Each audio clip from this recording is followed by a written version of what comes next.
munculnya dalam bentuk ketakutan.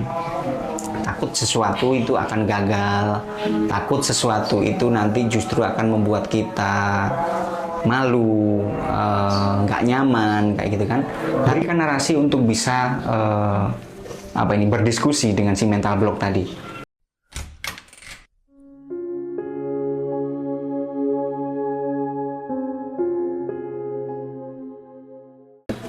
Oke teman-teman, kali ini kita akan membahas tentang sesuatu yang paling sering terjadi, ya, paling sering terjadi di kehidupan seseorang, karena ternyata perjalanan hidup seseorang ini kan unik ya. Tiap-tiap orang ini punya perjalanan hidup sendiri-sendiri. Dan ternyata perjalanan hidup seseorang ini menimbulkan banyak hal yang bisa disebut hal ini tadi ternyata menjadi sebuah penghambat kepada peluang yang akan dia raihnya, kepada masa depannya. Ini yang disebut dengan mental block, ya. Nah, ternyata mental block ini bisa menjadi sebuah atau sesuatu yang mengatur kehidupan seseorang, mengendalikan kehidupan seseorang, tapi tidak disadari oleh orang tersebut, ya. Bahkan saya pun juga pernah mengalaminya. Artinya untuk bisa tampil di depan kamera, untuk bisa tampil di depan panggung, mungkin dulu saya tidak pernah terbayangkan. Bahkan kalau mengingat saya yang dulu juga mungkin nggak akan mungkin Andri yang dulu itu bisa berada di depan kamera seperti ini, kemudian di depan panggung gitu ya, memberikan presentasi, mengisi seminar kayak gitu kan, atau bisa kontribusi untuk bisa sharing dengan teman-teman di depan banyak orang gitu ya. Nah, itu Andri yang dulu. Nah, tapi Andri yang sekarang ini sudah paham apa yang menjadi penghambat dirinya. Nah, ini yang disebut dengan mental block, teman-teman ya. Semua orang pasti pernah mengalami hal ini. Bahkan sekelas yang sudah pernah mengalami ini pun juga secara tidak sadar biasanya mereka punya mental block sendiri yang terkadang masih perlu dicari, ya teman-teman ya. Nah, memang mental block ini terbentuk dari banyak pengalaman di masa lalu, ya. Salah satunya adalah faktor pengalaman trauma, kemudian bisa jadi dari tekanan sosial gitu kan, sama bisa jadi juga karena standar yang terlalu tinggi, ya, karena standar yang terlalu tinggi, pencapaiannya terlalu ketinggian, sehingga terjadi yang namanya mental block. Artinya mental block ini tadi karena berdasarkan masa lalunya ini tidak mungkin bisa diraih, ya, atau mungkin pernah mendapatkan penolakan, ya. Jadi muncul yang namanya narasi di dalam pikiran dan perasaannya, itu nggak mungkin kita bisa dapat ini, nggak mungkin kita bisa dapat peluang ini gitu loh, nggak mungkin kita bisa melakukan hal ini. Padahal sejatinya manusia ini unlimited, sejatinya manusia ini sangat bisa melakukan apapun sesuai dengan apa yang dia harapkan, ya. Tapi ada syaratnya. Artinya niat merubah diri dan niat untuk belajar, karena sesuatu itu baru bisa kita dapatkan kalau kita mau belajar dan niat untuk bisa merubah diri. Selama tidak ada niat dan tidak mau belajar, maka kehidupan kita akan stagnan di sana saja dan tidak ada perkembangan, teman-teman, ya. Oke, kali ini kita akan bahas tentang bagaimana mental block ini mempengaruhi kehidupan seseorang, bahkan mengendalikan kehidupan seseorang, ya. Yang seharusnya seseorang ini di masa depan bisa punya peluang yang besar untuk bisa sukses, tapi karena mental block ini akhirnya dia berada di zona nyaman, yang mana zona nyaman tersebut itu justru tidak membuatnya dia berkembang.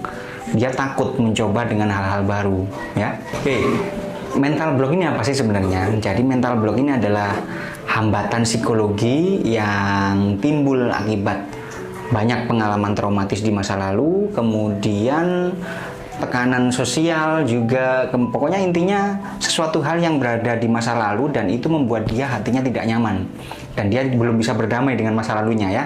Akhirnya poin-poin yang tidak bisa berdamai dengan masa lalunya tadi ini menjadi sebuah belief, sebuah keyakinan yang menjadi sebuah penghambat dalam pikiran bawah sadarnya. Sehingga seringkali akhirnya diri ini merasa tidak mampu atau merasa menjadi penghalang untuk mencapai tujuan gitu ya. merasa dirinya ini rendah diri, merasa saya ini nggak mampu untuk melakukan hal ini, saya ini introvert. Akhirnya pikiran ini mencari pembenaran-pembenaran di mana dia kalau mengenang masa lalunya, semisal mungkin pernah dibully pada saat mungkin bicara di depan umum gitu ya, diketawain sama orang gitu ya. Akhirnya trauma ini membekas di dalam pikiran bawah sadarnya, kemudian dia takut untuk mengulang perbuatan ini. Dia takut untuk melakukan hal ini.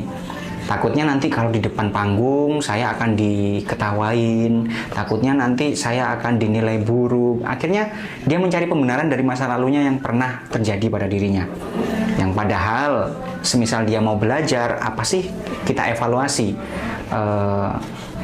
Kesalahan di masa lalu itu apa? Kenapa dia bisa diketawain?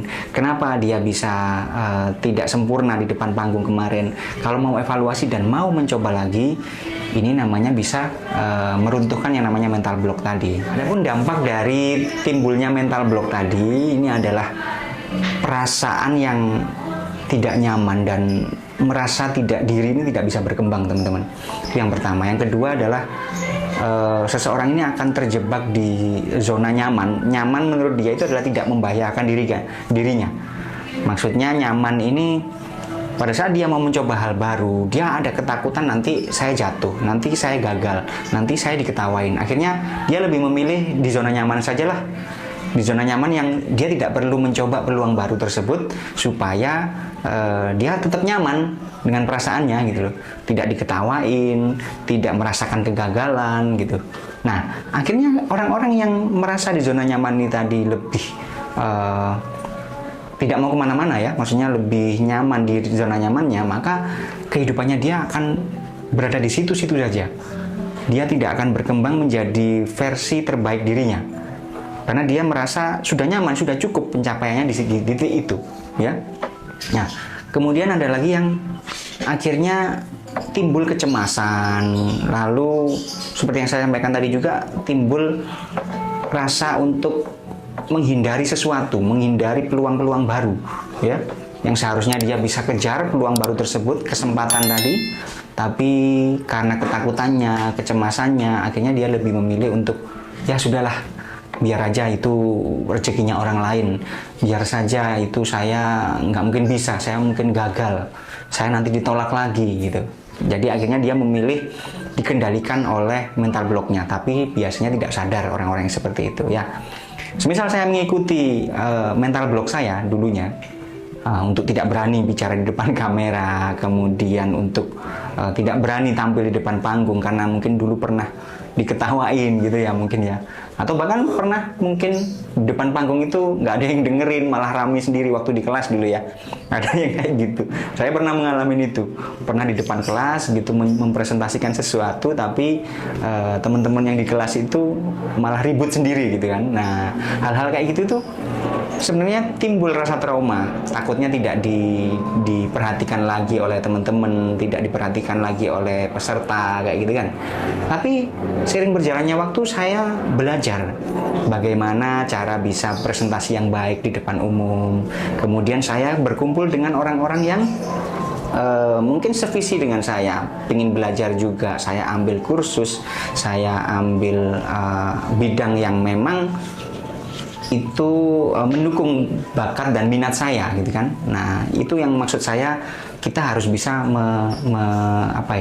mengendalikan diri kita. Jangan sampai kita diperbudak oleh yang namanya mental block tadi, sehingga kehidupan kita malah diatur oleh mental block kita tadi secara tidak sadar. Oke? Lalu untuk mengatasi mental block ini bagaimana? Nah, ini yang paling penting teman-teman.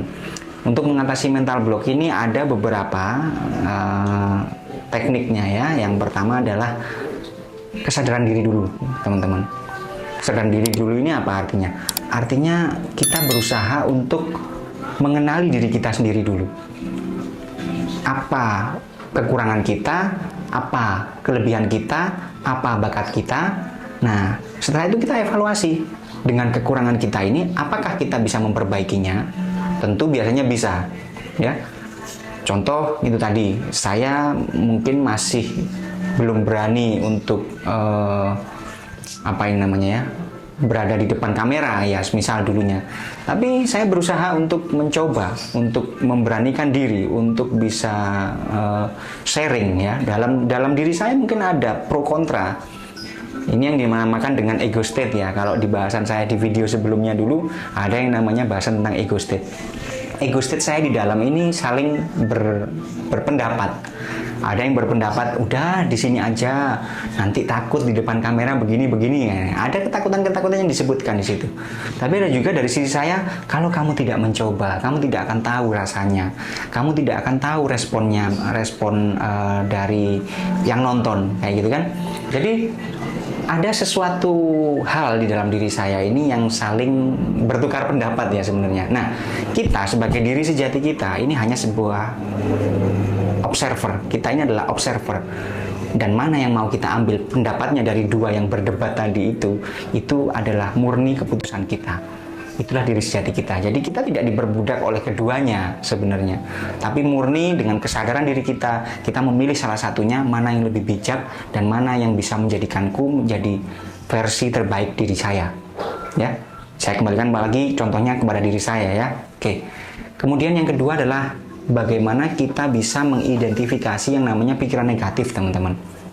Ya. Secara pikiran negatif ini biasanya banyak orang-orang yang tidak menyadarinya. Dianggap itu pikiran itu adalah ya memang diri kita gitu loh. Tapi sejatinya kan ternyata pikiran negatif itu bukan diri kita. Melainkan pikiran negatif ini adalah pikiran yang timbul untuk melindungi diri kita. Kalau di bahasan ego state ya. Pikiran yang timbul untuk melindungi diri kita supaya kita tidak masuk dalam bahaya, supaya kita tidak masuk dalam kegagalan, penolakan, ya, malu kayak gitu. Akhirnya kita disuruh untuk udah di sini aja, nggak perlu ke mana-mana, nggak perlu nyoba peluang baru, supaya kamu nanti nggak malu, supaya kamu nanti nggak gagal. Nah, ini yang dinamakan mental block kan tadi ya. Caranya adalah mengidentifikasi. Kadang di diri kita pasti muncul, saya tidak bisa melakukan hal ini, saya pasti gagal gitu kan.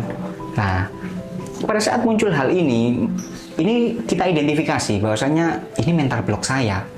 Maka munculkan pernyataan atau munculkan narasi untuk bisa beradu pendapat dengan yang namanya mental block kita tadi. Jawablah pada si mental block kita tadi bahwasanya oke, saya mungkin tidak sempurna, tapi saya akan belajar. Saya bisa belajar untuk bisa menutupi kesalahan saya yang kemarin. Ya. Jadi setelah kita bisa mengidentifikasi mental block kita tadi, maka kita langsung berikan narasi untuk bisa berdiskusi dengan si mental block tadi. Diskusinya tadi adalah kita coba untuk bisa mengambil suatu keputusan untuk kita mau mengevaluasi diri. Dari mental block tadi diidentifikasi untuk mengevaluasi, setelah itu kita belajar bagaimana cara evaluasi diri tadi. Oke? Yang ketiga adalah bagaimana kita bisa memframing sebuah pikiran. Artinya memframing ini, contoh yang tadi kita bilang di dalam diri kita ada yang menyampaikan, saya tidak akan mungkin berhasil, saya pasti gagal gitu kan. Kita coba reframing pikiran kita dengan mungkin kata-kata, justru ini adalah kesempatan saya untuk belajar. Justru ini adalah peluang saya untuk bisa mencoba hal baru. Ya, timbulkan perasaan-perasaan itu tadi. Memang kalau untuk tidak dipaksa, kita tidak akan punya kebiasaan untuk bisa merubah diri kalau tidak ada paksaan. Jadi kita tidak akan bisa punya kesempatan mencoba kalau kita masih menuruti yang namanya mental block tadi. Ya. Terus yang keempat adalah bagaimana cara kita untuk bisa berani mencoba. Ya, berani mencoba ini memang harus ditingkatkan. Artinya contoh.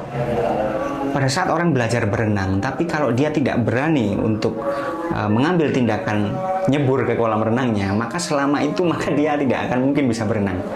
Ya.